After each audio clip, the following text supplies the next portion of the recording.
নমস্কাৰ viewers ticket account এটা নতুন ভিডিঅ'লৈ আপোনাক সকলোকে স্বাগতম জনাইছোঁ। তো বহুতে মোক কমেণ্ট কৰি আছিল যে দাদা মোৰ মিলটো চাউল যাই আছে। তো বহুতে তেনেকুৱা মানে কমেণ্ট কৰিছিল।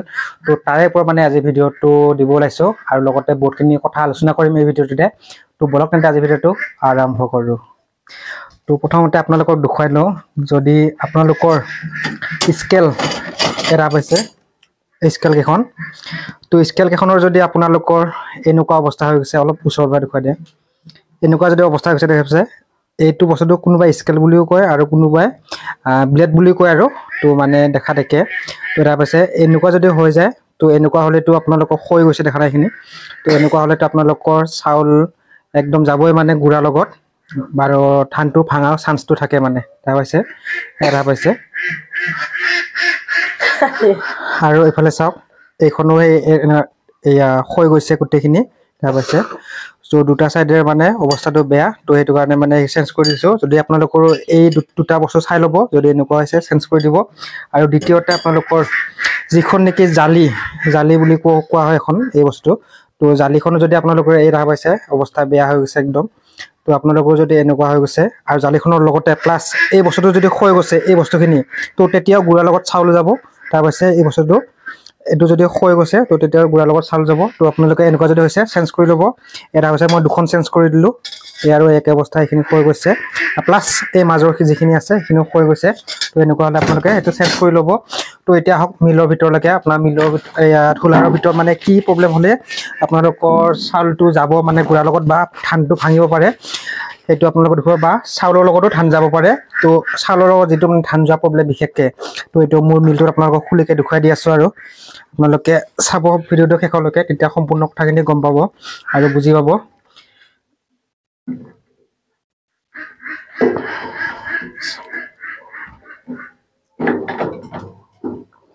টাইট দি থৈ দিয়া আছিল।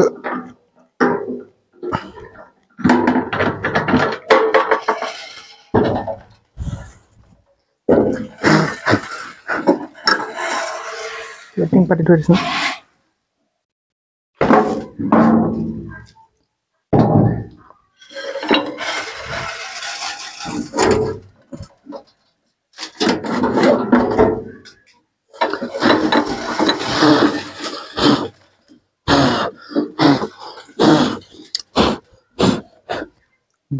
তো দেখা পাইছে, এইটো আপোনালোকৰ যিটো নেকি আমাৰ এই ব্লেডটো আছে, এই ব্লেডটোৰ লগত এই বস্তুটো মিলাই ল'ব, যিটো নেকি আমাৰ হুলাৰৰ হেৰিটো থাকে। তো এই বস্তুটোৰ লগত একদম সমান, যাতে মানে কোনোমতে ধান এটা যাব পাৰে। তো তেনেকুৱাকৈ এই বস্তুটো মানে ছেট কৰি ল'ব এই ব্লেডখনৰ লগত। এই নট দুটা মানে এডজাষ্ট কৰিব পাৰে এইটো। তো এই নট দুটাৰে আপোনালোকে এডজাষ্ট কৰি এইটোৰ লগত মানে একদম মানে ধানটো যাতে কোনোমতে পাৰ হৈ যায়, তো তেনেকুৱা কৰি ল'ব দুই চাইডে। তো এইটো চাইডো দেখা পাইছে, এই চাইডে যিটো নেকি এডজাষ্ট কৰা চিষ্টেম, তো সেইটোকো চাই ল'ব, এই বস্তুটো মিলাই ল'ব। এইটো দেখা পাইছে যিটো নেকি আমাৰ হুলাৰৰ শিৰ নিচিনাকৈ আছে এই বস্তুটো, তো এইটোকো মিলাই ল'ব ধুনীয়াকৈ। তো তাৰপিছত আপোনালোকৰ ধান যোৱা যিটো মানে চাউলৰ লগত ধান যোৱা প্ৰব্লেম, তো সেইটো নোহোৱা হৈ যাব, গম পাইছে।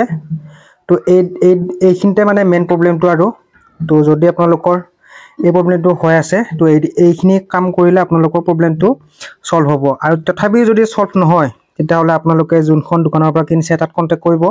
হয়তো হুলাৰতো কিবা গণ্ডগোল থাকিব পাৰে।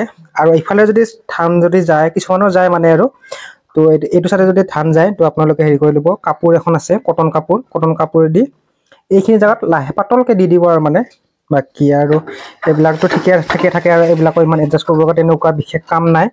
তো বিশেষ কাম এই ব্লেড কেইখনতে থাকে মানে, আৰু এইখিনিতে মানে মিলাব লগা হয়। তো ধান যোৱা যিটো আমাৰ চাউলৰ লগত ধান যোৱা সেইটো প্ৰব্লেম নোহোৱা হৈ যাব এই কামকেইটা কৰিলে। তো এইখিনিয়ে মানে ভিডিঅ'টো জনাব লগা কথা। আৰু আপোনালোকে চাই থাকিব ব্লেডখনো, এইবিলাক যদি আপোনালোকৰ হেৰি যে হয় যে হৈ গৈছে বা খুঁটাবিলাক যদি বহল হৈ গৈছে, তো আপোনালোকে এই ব্লেড নহয় জালিকেইখন আপোনালোকে চেঞ্জ কৰি ল'ব। এইফালে যদি সেনেকুৱা হৈছে, তো যদি আপোনালোকৰ পাতলা হৈ গৈছে, তো তেতিয়াহ'লে আপোনালোকৰ গুড়াৰ লগত চাউল যাব। আৰু ধানো মানে পাৰ হোৱা চান্সটো থাকি যায় মানে, আৰু ধানটো ভালকৈ মানে যিখিনি খুন্দা খায় সেইখিনি খুন্দা নাখাব পাৰে। এই বস্তুটো টাইম টু টাইম আপোনালোকে চেক কৰি এইটো চেঞ্জ কৰি ল'ব। বাকী আপোনালোকৰ যিখন নেকি কিছুমানে কয় গুড়া মিহি গুড়া লাগে, মিহি গুড়াৰ কাৰণে আপোনালোকে এনেকুৱা চালনী ইউজ কৰিব পাৰে, এখন তাৰপিছত খুব ঘন হয় আৰু যিখন চালনী লগালে আপোনালোকৰ গুড়াটো মিহি হ'ব। কিন্তু এটা কথা, আপুনি যদি গুড়াটো যদি মিহি কৰাৰ কাৰণে যদি মিহি চালনী লগায় তেতিয়াহ'লে টাইমটো অলপ বেছি লাগে।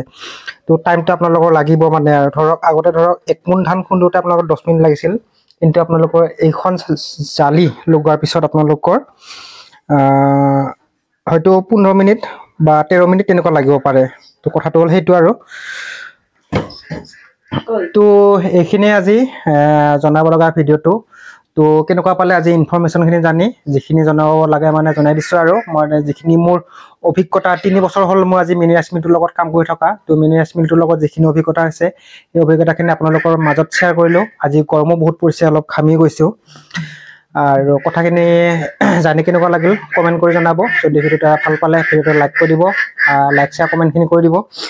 বাকী কথা হ'ল এতিয়া আৰু গুড়া দাম কিছুমানে সোধে আপোনালোকৰ ফালে গুড়া দাম কেনেকুৱা বুলি কয়। তো আমাৰ এইফালে পাৰ কেজি 7 টকা 8 টকা, যদি ভাল গুড়া মিহি গুড়া হয় তেনেকুৱা হ'লে 7 টকা 8 টকা আমি পাৰ কেজি বিক্ৰী কৰি আছোঁ। তো আপোনালোকৰ ফালে কেনেকুৱা চলি আছে দামটো জনাই দিব। তো আজিলৈ মানে বাই বাই, জয় হিন্দ, জয় অসম, বাই বাই।